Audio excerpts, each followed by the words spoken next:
Doctor Ahmad ریاض کے رہنے والے مشہور آرتھوپیڈک سرجن گزرے ہیں. ان کی ابہا میں ایک میڈیکل کانفرنس تھی. انہوں نے وہاں پہ مقالہ پڑھنا تھا جا کے. انہوں نے خود یہ واقعہ لکھا. میرے اعزاز میں کانفرنس بلائی گئی ابہا میں, اور میں نے وہاں پہ جا کے اپنا مقالہ پیش کرنا تھا. میں ریاض سے اڑا. ابہا ایئرپورٹ سے پہلے موسم خراب ہو گیا. مجھے طائف پہ اترنا پڑا. اب میں بڑا پریشان تھا کہ میرے اعزاز میں ایک میٹنگ رکھی گئی ہے, فلائٹ طائف چلی گئی ہے. وہاں پہ ایئرپورٹ, لمبا چوڑا واقعہ مختصر کر کے بتا رہا ہوں, انہوں نے بہت سی باتیں اس میں بھی ذکر کی ہیں. انہوں نے کہا, میں نے وہاں پہ طائف ایئرپورٹ پہ کہا کوئی ایسا بندوبست کریں کہ ابہا چلا جائے جہاز. انہوں نے کہا یہ ممکن نہیں, 16 گھنٹے سے پہلے جائے. 4-5 گھنٹے بعد ان کا سفر تھا, وہاں پہ مقالہ پڑھنا تھا. تو انہوں نے کہا پرائیویٹ ٹیکسی کرا لیں اور چلے جائیں, چند گھنٹے کا فاصلہ, آپ ان ٹائم پہنچ جائیں گے. خیر انہوں نے ٹیکسی پکڑی اور وہ ابہا کے لیے نکل گئے. کہتے ہیں ایک تو رستے میں طیارہ خراب ہوا, پورا سارے کا سارا موسم خراب ہوا, اس کی وجہ سے طیارہ وہاں پہ گراؤنڈ ہو گیا. اب میں نکلا ہوں, کچھ دیر بعد سڑک کے اوپر بھی موسم خراب ہو گیا. اب سڑک کے اوپر جب موسم خراب ہوا, ایک دم اندھیرا چھا گیا. اتنے بادل میں نے کبھی اپنی زندگی میں نہ دیکھے. بالآخر گاڑی کو ایک قصبے کے سائیڈ پہ لگا دیا کہ یہ موسم ختم ہوتا ہے تو میں گاڑی چلا پاؤں گا, ورنہ تو ایکسیڈنٹ ہو جائے گا. اور حالت بڑی بری ہے, موبائل چارج ہی نہیں ہے, بیٹری لو ہو چکی ہے. میں نے دروازہ کھٹکایا, ایک بوڑھی سی عورت نکلی. اس کو کہا اماں جی میں مسافر ہوں. اس نے کہا اندر آ جائیے. اس نے میرے لیے کھانے کا بھی انتظام کیا, چائے بھی دی. کچھ دیر بعد میں نے دیکھا ماں زیر لب کچھ بڑبڑاتی ہے, کچھ بولتی ہے. میں نے پوچھا اماں جی کیا معاملہ ہے؟ کہا یہ جو بچہ سویا ہوا ہے نا, اس کی ہڈیوں میں ایک ایسا مرض ہے, اللہ تعالیٰ نے زندگی میں ہر دعا سن لی ہے. میں بڑی ناتواں ہوں, میں بڑی کمزور ہوں, میں بڑی غریب ہوں. اس کا علاج پورے ملک میں صرف ایک ڈاکٹر کر سکتا ہے. میں رب سے دعا کرتی ہوں اللہ تعالیٰ کوئی وسائل اور اسباب پیدا فرما, میں اس ڈاکٹر کی فیس دے دوں, میں اس کے پاس ریاض جا سکوں. اماں جی اس ڈاکٹر کا کیا نام ہے؟ اس ڈاکٹر کا نام احمد ہے. مجھے سارے علاقے کے ڈاکٹروں نے کہا اس بچے کا آپریشن صرف وہی کر سکتا ہے, اور اسی کے آپریشن سے اس کو شفا ملنے کا امکان ہے. ڈاکٹر احمد کہتے ہیں میں زاروں کے تار رونا شروع ہو گیا. میں نے اپنے سفر کے اوپر غور کیا, میرا جہاز کیوں کر وہاں پہ کھڑا ہوا. میں نے اپنے سفر کے اوپر غور کیا, میری گاڑی کیوں اس ماں کے دروازے کے سامنے رکی. تو میرے دل سے یہ خیال آئی, یہ میرے دل سے یہ آواز آئی کہ اس ماں کی دعا کو رب نے ایسا سنا کہ ڈاکٹر احمد کو کان سے پکڑ کر اس ماں کے دروازے پہ کھڑا کر دی ہے. اور ڈاکٹر احمد کہتے ہیں میں نے اس کو کہا میں ہی ڈاکٹر احمد ہوں. تو وہ عورت خوشی سے اللہ کے روبرو سجدے میں گر گئی اور کہنے لگی, اور یہ الفاظ تو انبیاء کے ہیں, وَلَمْ أَكُمْ بِدُعَائِكَ رَبِّي شَقِيًّا, اے اللہ کبھی ہم آپ سے دعا کرنے کے بعد, آپ سے مانگنے کے بعد محروم نہ رہے. کہتی اماں جی نے وہی الفاظ کہے, اللہ پوری زندگی جو بھی دعا کی آپ نے قبول کر لیا, آج ڈاکٹر کو بھی پکڑ کے میرے گھر پہ لے آئے. پھر ڈاکٹر نے اس بچے کا آپریشن کیا, اللہ تعالیٰ نے اس کو شفا دی. آپ دعا کو معمولی سمجھتے, انبیاء کی بات نہیں ہے, اولیاء کی بات نہیں ہے. اور دعا تو اللہ تعالیٰ کئی مرتبہ گناہگاروں کے حق میں ایسی پوری کرتا ہے, آپ حیران رہ جائیں گے. میں امتیوں کی واقعات اس لیے سنا رہا ہوں کہ آپ نے انبیاء کے, اولیاء اور صلحاء کے واقعات تو سنے ہوئے ہیں, اور لیکن یہ باتیں لوگوں سے محو ہو جاتی ہیں. گناہگار. اور میرے بھائیوں جب بھی دعا کیا کرو, اللہ کی قسم ایک کلیہ بھی بتا رہا ہوں, موضوع لمبا ہے, انشاءاللہ رات کے دروس میں اگر موقع ملا تو یہ تفصیل سے رکھیں گے. اگر تم چاہتے ہو تمہاری دعائیں قبول ہونا, تم اپنے بھائیوں کے لیے دعا کیا کرو, تم اپنے رشتہ داروں کے لیے دعا کیا کرو, اپنا دل بڑا کرو. اپنا دل ہی بڑا کرنے کی بات ہے.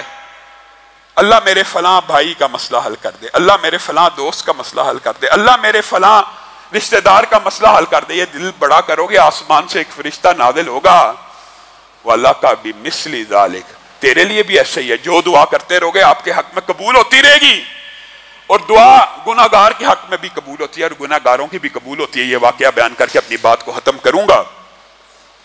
اسی طرح سعودیہ کا ایک شہری ہے, اس نے یہ واقعہ خود لکھا بھی اور انٹرویوز بھی دیے ٹی وی پہ آ کے, کہ مجھے ایک رات خواب آئی کہ اس نمبر پہ کال کرو اور اس بندے کو عمرہ کرواؤ.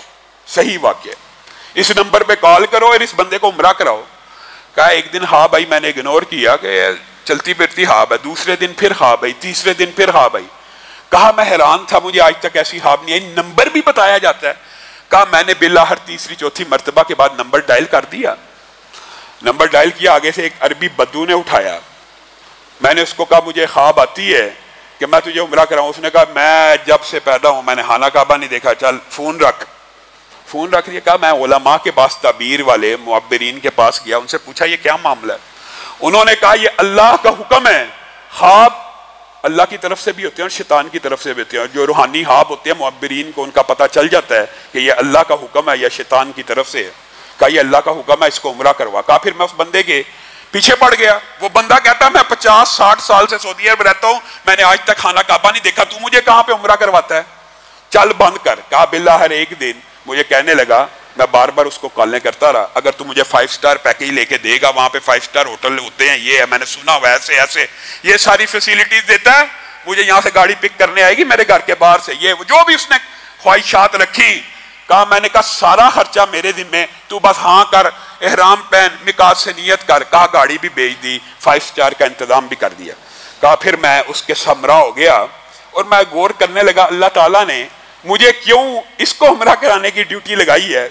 کہتا ہے کہ بدو جو سگریٹ بھی پیتا ہے اور جس کی عادات بھی داڑھی کے بغیر ہے, اور کوئی حرکت بھی ایسی نہیں میں نے دیکھی کہ جس کی وجہ سے اس کا نام مجھے خواب میں آئے. سمجھ نہیں آئی. کہا عمرہ کر کے نکل گئے. تو نکلنے کے بعد جب دروازے پہ پہنچا تو کہنے لگا آج تک اللہ کا گھر تو نہیں تھا دیکھا, لیکن آج دیکھ لی ہے تو دل کی کیفیت بدل گئی ہے, ذرا کچھ دیر آپ ویٹ کر سکتے ہیں, یہ ایکسٹرا میں آپ سے کچھ ٹائم مانگتا, مجھے 1-8 گھنٹہ دے دیجئے, میں رب کے سامنے سجدہ کرنا چاہتا ہوں. کہا جب اس نے یہ الفاظ کہے میرے دل کی کیفیات بدل گئی, میں نے جانا تھا فوری لیکن میں نے کہا کر لے. کہا آدھا گھنٹہ ہو گیا سجدے میں پڑا تھا, پونا گھنٹہ ہو گیا سجدے میں پڑا تھا, میں پریشان ہو گیا, جا کے اٹھایا, روح پرواز کر چکی تھی. کہا پھر مجھے سمجھ آئی اللہ نے مجھے کیوں بھیجا, یہ بندہ یہاں پہ فوت کیوں ہوا حالت سجدہ میں اللہ کی بارگاہ میں. کہا میں اس کو لے کے آیا, اس کے غسل کا انتظام کیا, اس کے محلے میں پہنچا, اس کے علاقے میں پہنچا, بات پھیل گئی کہ فلاں ابن فلاں حالت سجدہ میں فوت ہو گیا خانہ کعبہ کے اندر. کہا میں نے اس کی بیوی سے اس کے حوال کا پتہ کیا, اس کے بچوں سے, مجھے ہر ایک نے یہی کہا کہ نماز بھی کبھی پڑھتا تھا کبھی نہیں تھا پڑھتا, گھر میں اکثر نمازیں پڑھا کرتا تھا, سگریٹ پیتا تھا, کبھی خانہ کعبہ نہیں گیا, کوئی خاص مسجد سے گہرا تعلق نہیں تھا. کہتا جب میں نکلنے لگا مجھے سمجھ نہیں آئی یہ سارا کا سارا واقعہ کیا ہے. کہا ایک عورت باپرد نے مجھے اشارہ کیا, ان کے گھر کے قریب سے گزر رہا تھا, اشارہ کیا رک جاؤ, مجھے پتا لگا تم لوگوں کے بارے میں اس کی سیرت کا پوچھتے ہو, میں تمہیں ایک بات بتاتی ہوں. کہنے لگی میں عورت بیوہ ہوں اور میرا ایک یتیم بچہ ہے. اس بندے کی کوئی خوبی ہو یا نہ ہو, لیکن ایک خوبی ایسی تھی, یہ اپنے گھر کے لیے تربوز لاتا تھا, سمولیاں جو برگر ٹائپ ہوتی ہیں عرب میں, روٹیاں, دہی, بوتل دودھ, جب بھی لے کے آتا تھا اپنے گھر کے لیے میرے گھر کے دروازے کے سامنے رکھ جاتا تھا کہ یہاں پہ ایک یتیم بچہ رہتا ہے. اللہ کی قسم اس بندے نے آج تک میری شکل کو بھی نہیں دیکھا. اس کی روٹین تھی, مجھے پتہ لگ جاتا تھا, میں دروازہ کھولتی تھی, وہ سامان اٹھا لیتی تھی, ہمارا گزر بسر چل جاتا تھا. جب یہ بات ہوتی تھی تو میں اللہ کے سامنے رو کے دعا کرتی تھی, اللہ اس بندے کا خاتمہ بالخیر کر, اللہ اس بندے کا خاتمہ بالخیر کر دے. اللہ تعالیٰ نے اس کو سجدے کی حالت میں موت دی, کسی کے لیے دعا کرنے سے اس کو سجدے میں موت دے دی. تو وہ عورت جس کی دعا سے اس کو سجدے میں موت آئی ہے, اس کی اپنی دعائیں کیسی ہوں گی, اور اس کے اپنے لیے کیا کچھ اللہ نے تیار کیا ہوگا. میرے بھائیوں آپ دعا کرتے ہیں, میں اپنے بھائی کو, اللہ حاجی صاحب کے اوپر کروڑوں رحمتوں کا نزول فرمائے, اور دل میں کنجوسی آ جائے, اپنے بھائی کے لیے دوست کے لیے دعا کریں, اللہ شاید اس کو دے دے گا, مجھے نہیں دے گا. یہ کنجوسی بھی ختم کیجئے, لوگوں کے لیے بھی دعا کیا کیجئے, اللہ کے سامنے اپنے ہاتھوں کو پھیلائیے, در در کی ٹھوکریں مت کھائیے. اللہ رب